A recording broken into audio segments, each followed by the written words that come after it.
Is that a gaggle of cats? Who can say? Come on, buddy. So I'm waiting for this friggin' delivery to come. Like literally, I got my little window poked. The street comes there so I can see.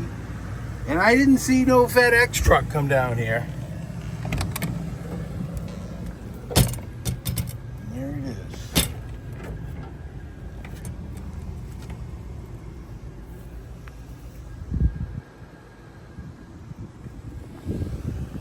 Yeah, who knows if he even put it there. God, they suck. You know, they're one of the oldest ones, and it just seems they suck. But bring it up in there and open it. This is exciting. Oh, yeah, I got about 18 million knives. I'm always like, where's a knife? Look at this. This thing's huge. They always do a nice box, though. I'll give them that. This is big.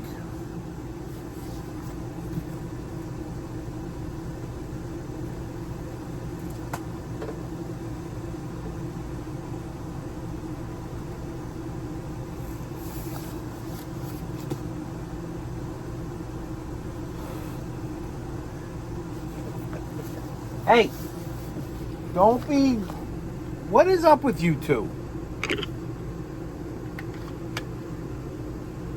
Angie and Donald, they're constantly going at it.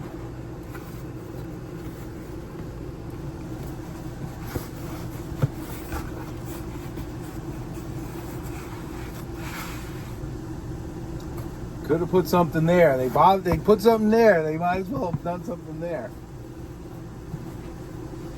I only say that after seeing that. Oh, look at that. That was nice. Thought I was going to have to get a little rough.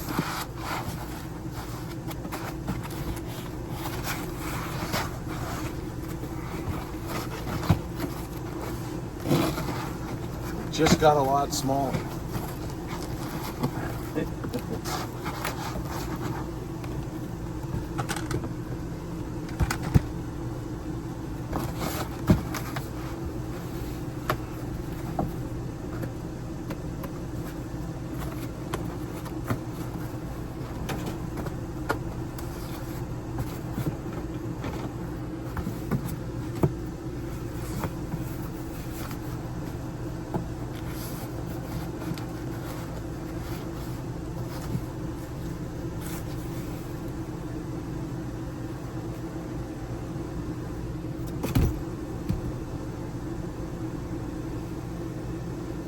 All right.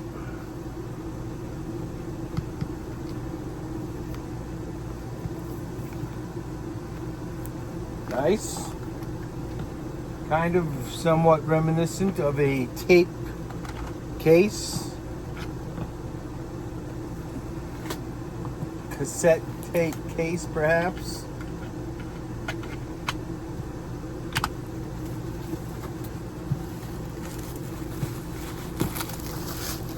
Perhaps.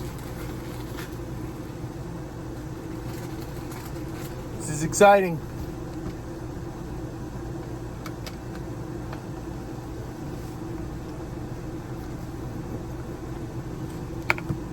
Oh, makes sense, huh? Just have the small one. There you go. This is the top.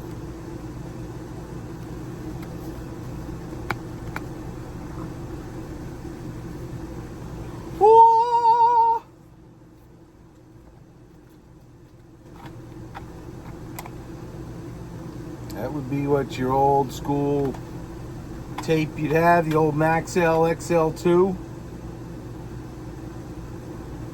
Avalon Ballroom, April 5th, 1969.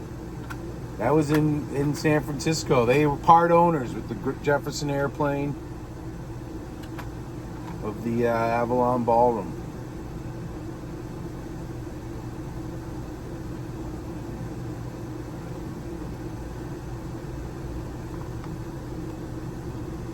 Cool.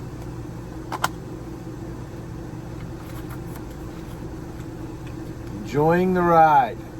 This is nice. This is like one of those, you know, national park things you get or something. Guides. Every show, New York City and region, March 14th, 1981. A little write-up on each show. The Spectrum, Philly. Saw a show there. September 12th, 1990. One of Vince's, before Hornsby joined. I saw him the next week at Madison Square Garden with Hornsby there, but this was just Vince.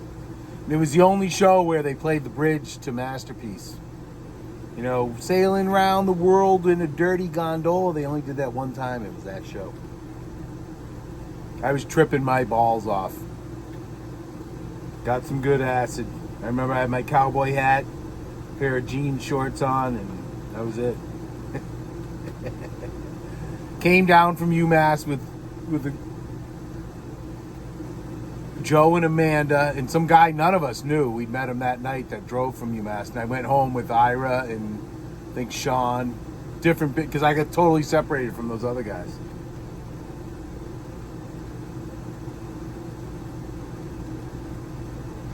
Winterland. Just quality, enjoying the ride.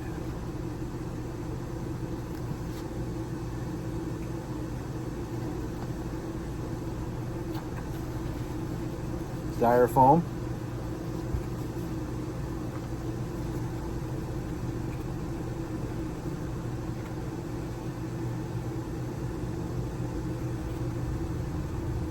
Fillmore East, 1971. Of course, that's obvious. Red Rocks. I've seen at least 10 shows there myself. Saw Bobby and Phil with Further, 4 shows there when I was there in 2013. Oxford, Maine. This is one of my biggest regrets in life. July 88. Sarah and Yvette invited me to go with them to that, and I didn't go. I really wish I did. July 3rd. Would have been another July 4th weekend thing, too. I just didn't know. I didn't go to my first show till the next summer, and then I was... Bing! Got it. Oakland Coliseum, 1990, New Year's. I had a tape. I taped that one on the radio. Sweetheart, just don't knock the thing. That was Angie. Keychain.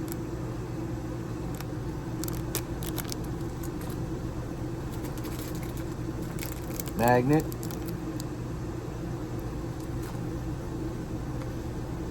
And this is limited edition. 3,888 of 6,000.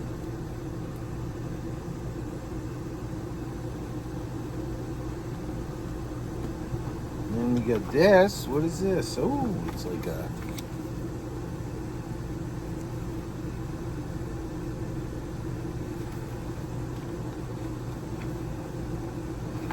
more swag. They're not the best at what they do. They're the only ones that do what they do. That was a famous Bill Graham quote. The promoter, Bill Graham. There's nothing like a Grateful Dead concert. No Time to Hate. Oh. Should have had the one, the Who Are the Grateful Dead and Why Do They Keep Following Me?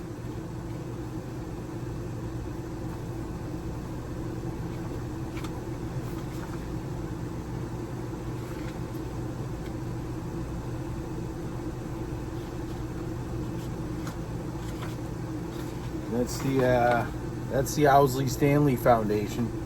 The guy who made the acid and was their first sound man, and he I'm sure some of these tapes he made.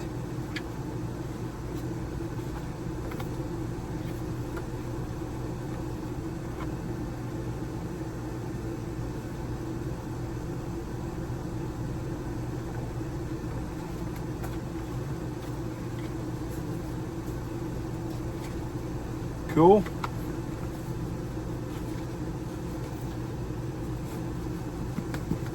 Wait, there might be more in there.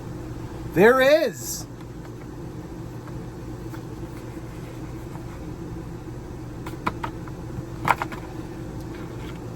Just classy. Yep, couple concert reproductions. Greek Theater, Oakland Coliseum. They used to have their own ticket agency, and you'd send away, and I never got denied for tickets. You know, I got right in on that. Never got turned down for a show, and they'd always be like at Boston Garden. They did the 6 show runs. Each ticket would be different every night. The design on it, and they'd all be done up like this. You know, they made it worth it. It was just classy organization, man. Capitol Theater, 1971, $5.50. Actually seems expensive. Not at all, for 1971. Backstage Pass, Boston Garden, 10/3/94. I was there.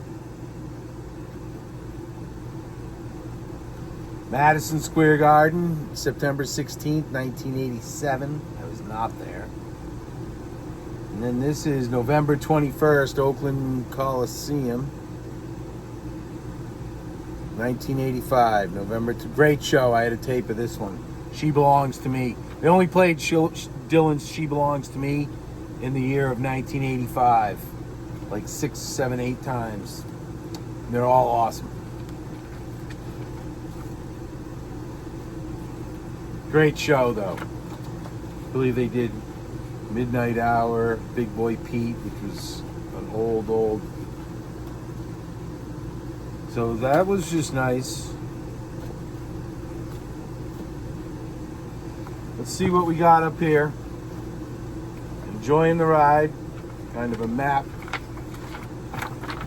Looks like a map. Looks like a map. In the old positive sense of that word.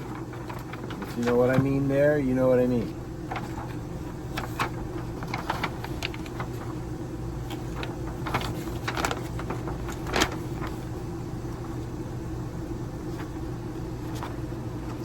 Grateful Dead. Deer Creek, Alpine Valley, you know, got all Boston Garden, Music Hall, Hartford Civic Center. I saw a show there. March 19th, 1990, their famous last spring tour that was considered one of the great ones.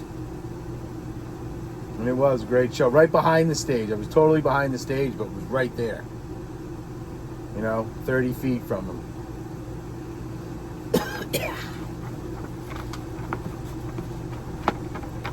Brent, he did It's All Over Now too. That was like one of the best All Over Nows, where Brent would do his scatting thing, jamming on the organ.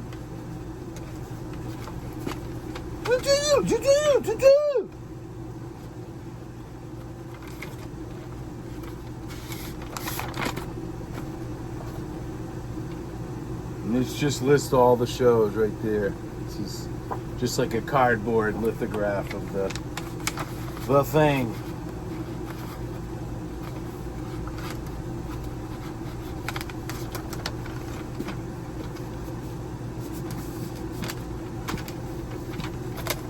Well, that's that, I guess. See if there's anything hidden in there. Maybe a couple doses or something. That would have been nice. That would have been a nice touch. That would have been a very nice touch.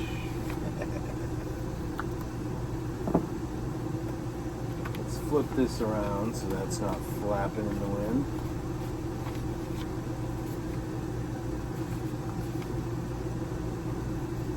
Well, all right.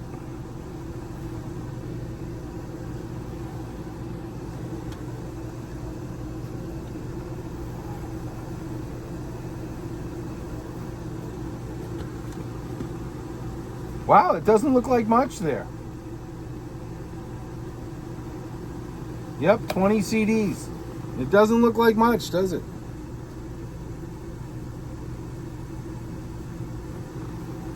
They've got a slightly backward tilt.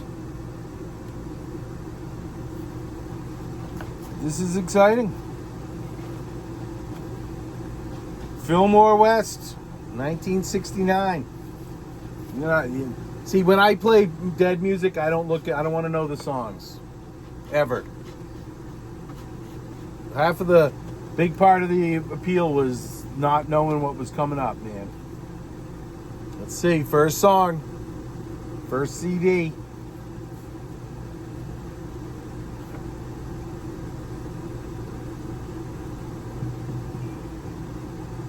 Recorded by Bear, no doubt.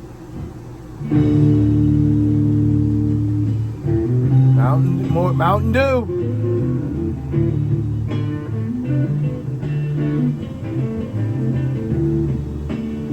So that's Fillmore West, Capitol Theater. So this is 69, June of 69.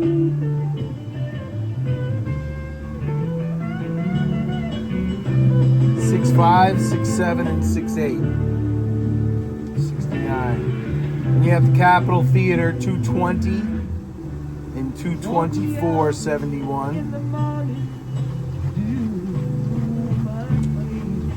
And you have Fillmore East again, 425 and 427. This complements with no repeats that Ladies and Gentlemen, I think it's a 4 CD set.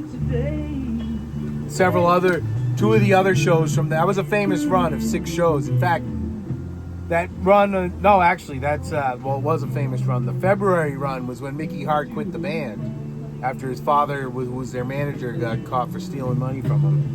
And he quit. I think the February 19th show was the first show without Mickey. And he played the February 18th show. And then they played the 20th, 21st, 22nd, 24th or something. Most of them have been released. But I think the 20th and 21st were not the 20th. So 21st and 22nd maybe were bonuses on the 50th anniversary releases of Working Men's Dead and American Beauty, respectively. Well, I don't know if respectively. I don't know which one ever. And 3 from the Vault was the 19th, I think. So most of that's out. And that the April run as well. So yeah, Capitol Theater and Fillmore East, 2 different. Then you got Boston Music Hall from September of 72, which was a high point. Coming out of Europe, 72. Then you, of course, had the Springfield Creamery gig for Ken Kesey's Brothers Yogurt Company up in Oregon in August of 72. And then the rest of 72 is a peak year, and that fall gets lost because the shows were just super long, and a lot of them were basically they had about 2 shows worth of jam, like first set and second. One show would probably have a big Dark Star jam, and the next show would have the other one jam. That was kind of how that rolled right into 73. Then you got from 73, the spring, Nassau Coliseum.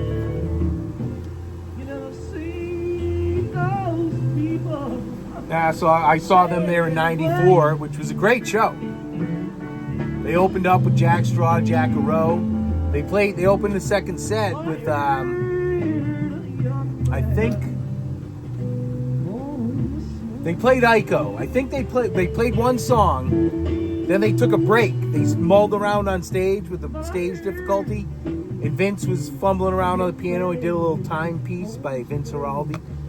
And that was like 15 minutes. And they just left the stage. Like, we'll be right back. And they came back out. And I think they picked back up with Ico.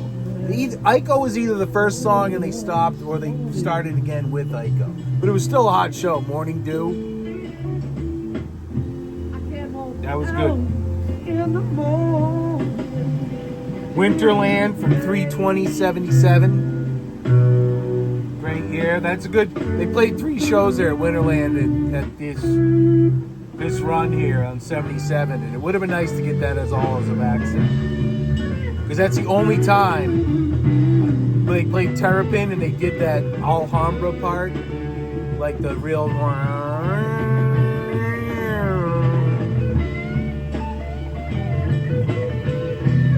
You got the Spectrum from May of 78, great tour. Red Rocks, the first show at Red Rocks on August 13th, 1979. And I guess the next two shows, it was bad weather, so they moved to McNichols Arena. This was the 12th. The 13th was at McNichols Arena due to bad weather.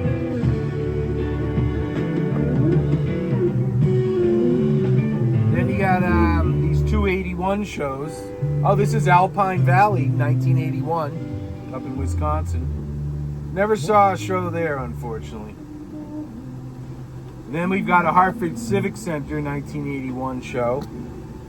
And a Hampton Coliseum 1981. 3 shows from 81. Then you got Frost Amphitheater at Stanford University, Palo Alto, California. August 20th, 1983. And I'll tell you, man, you listen to these tapes and you can tell when they were outside. Greek Theater from July 13th, 1984, famous show, Dark Star Encore. They hadn't played Dark Star, I think, since Winterland New Year's Eve 78, if I'm not mistaken. And then they didn't play it again until, I think, 1989 at the Hampton Coliseum, the famous Warlock shows. I saw a show on that tour. 2 shows, Brendan Byrne Arena. When did I see? I saw the 14th and 15th, or I think at Brendan Byrne, or 13th and 14th. And famously, the 1016 was a huge show, famous show. It was a standalone release. Madison Square Garden, 87. Deer Creek, 1989. July 15th, that was their first show at Deer Creek. That's where I saw my last show on July 2nd, 1989. Oakland Coliseum from the New Year's run of 89 on the 27th of December. Shoreline Amphitheater, May 12, 1991. Capitol Theater in Landover, Maryland from St. Patrick's Day, 93. Then the Boston Garden, the show I was at on October 3rd, 1994. And this was a key show. Because I remember, I hadn't heard. I don't think I only heard one going down the road, feeling bad, and I saw 42 Grateful Dead shows, and they hadn't played it. This was the 6th show of 6 shows, and they played it before drums in set 2, which was extremely rare, as well as Cassidy going down the road, which they'd never done, and that was second set. That was the first set song. And I also wanted to hear Beat It On Down the Line, and that was the second song after Touch It. I always felt, because I was sitting on the second level at the old Boston Garden on Jerry's side, so I could see where you'd walk out from underneath, from backstage, and walk to the stage and go up. And I remember talking to some guy near me before the show, and I mentioned I wanted, and they played him, and I always felt like Jerry heard me. Played him. He's like, yeah, you can do that. They're like, we haven't played that? I didn't know that. That Shakedown Street, Box of Rain. That's a great second set. Box of Rain, Shakedown Street, Cassidy going down the road, then drums, The Wheel, All Along the Watchtower, Addicts of My Life, Around and Around, and Broke Down Palace. Childhood's End in the first set, though. That was one of Phil's last Grateful Dead contributions. Didn't stick around long. A little bulky, honky, wonky song, No Box of Rain, that's for sure. That's it, and there's some filler in amongst them on here.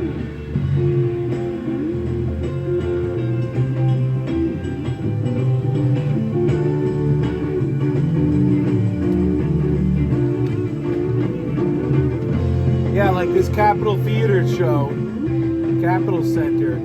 The third disc is from September 15th, 1982 at the Capitol Center.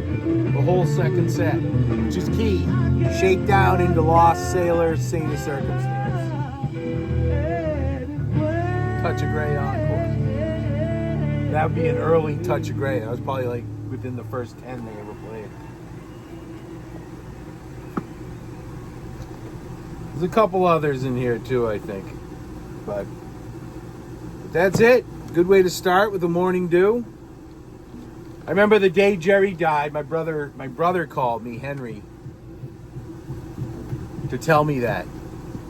Sensed he may have said it with glee, but I remember I immediately put on the Two from the Vault, which was a show from 1968 with Morning Dew, where they're in the middle of jamming out Morning Dew for like the encore, and the power gets pulled, and the song just stops.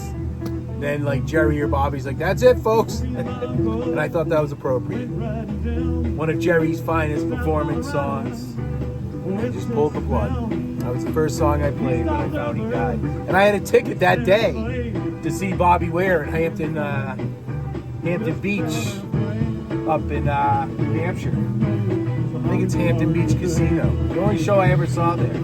But I had my ticket. And, we're all worried whether Bobby would play, and he made a statement before he, he's like, one thing our friend taught us was that music can make bad times better. He just played music. Well, there we go. Followed by a Me and My Uncle, which was the most played song in the Grateful Dead's career. Followed by, I think, Playing in the Band. But John Phillips of the Mamas and Papas wrote this one. He claims he didn't remember. I think he was one of those ones, he said, every royalty check I got, I remembered a little more.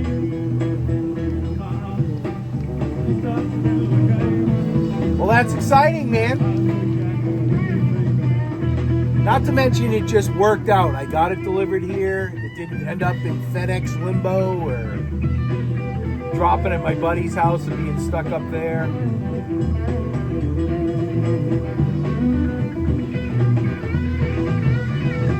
Yeah, I was really happy I got to change that address because I hadn't told him I was getting this. Because I don't know how he feels about that, Like, I get my Dave's picks delivered there. And for me, it wouldn't be a problem. It's some fucking CDs. They took 4 of them a year. Got it, put it in a pile, but some people can get fucking just unpleasant about the, bothered about shit. I'm not saying he does, or what it is. But I don't know, and it's kind of one of those things, thank you, but you don't want to just leave it.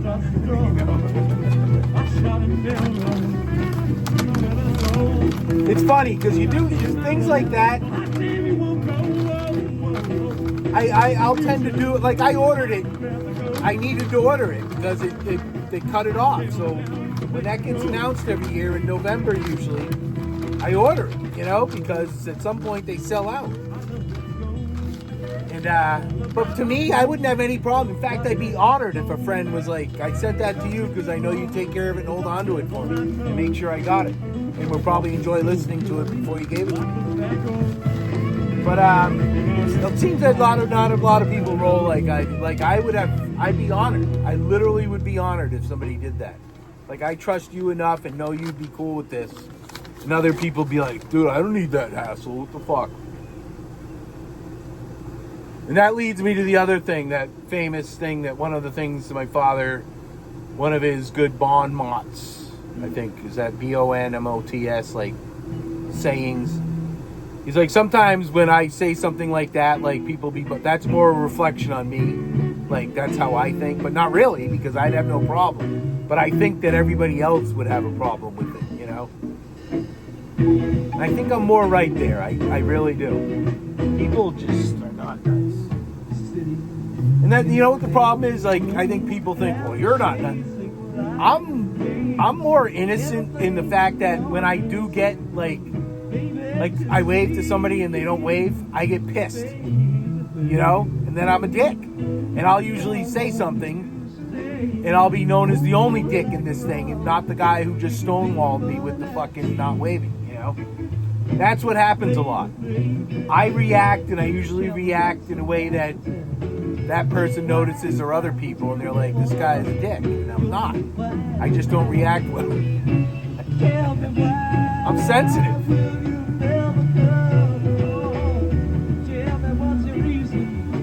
I stand by that assessment. I'm really a softie. But if I feel slighted, like last weekend with that guy at the bar there, know, and I'm like, I'll never come back here and play. And I get home and I'm like, I went back the next day. I always say, like, with siblings or something, like, look, my first reaction is never really all that great, but I usually get it quickly, and I'm usually very good with anything from there on out. But my initial snap reaction can be a little harsh. All right. So there you go.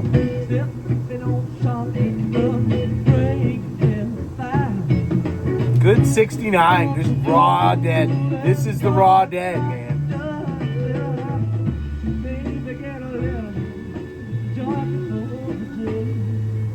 This is that history, man. This is when they were touring nationally. In fact, 69 is the only year that they didn't play New Year's in San Francisco. They played at the Arc in Boston, Mass.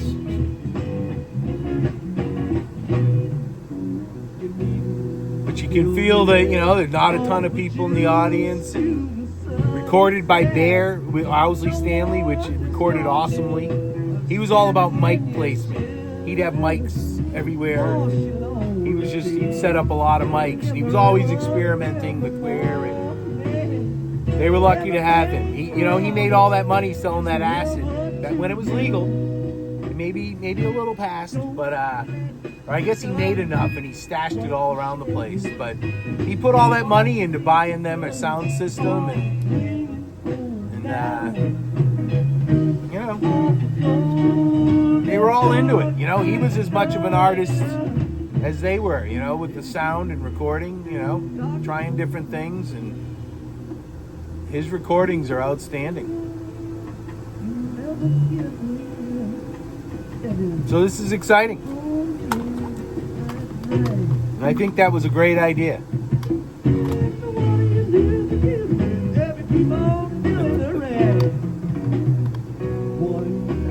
There it is, man. Good stuff. All right, folks. Dig in.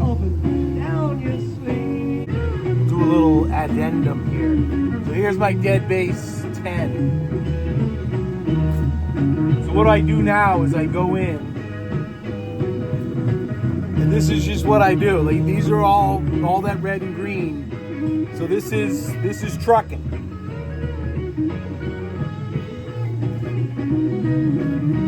Trucking right there. It's all alphabetical. That's every version of Truckin' ever they played. You know, there's the date.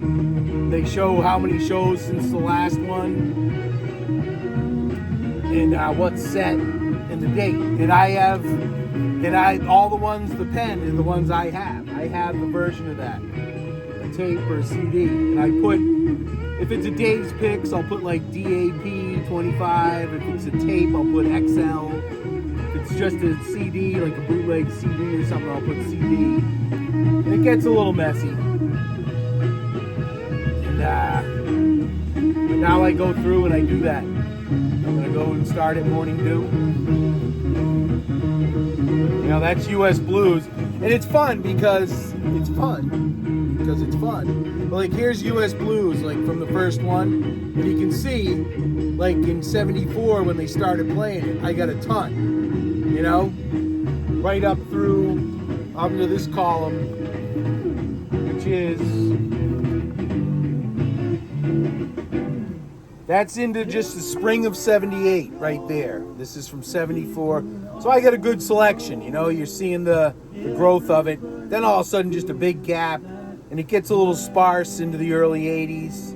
It picks up. This is towards the end, you know, 90. And it's just fun to see. And January through June, I do green because of St. Patty's Day. I mean, I had a red and green pen. And I just felt July with the red and hot, and August, so it became red. That's how I guess it was 50-50 there no matter what, but I actually thought it out that way. So that's what I go and do now. See, He Was a Friend of Mine. Great tune. This is kind of, I think, I'm not sure if Dylan wrote this one or not, but it was kind of referring to JFK.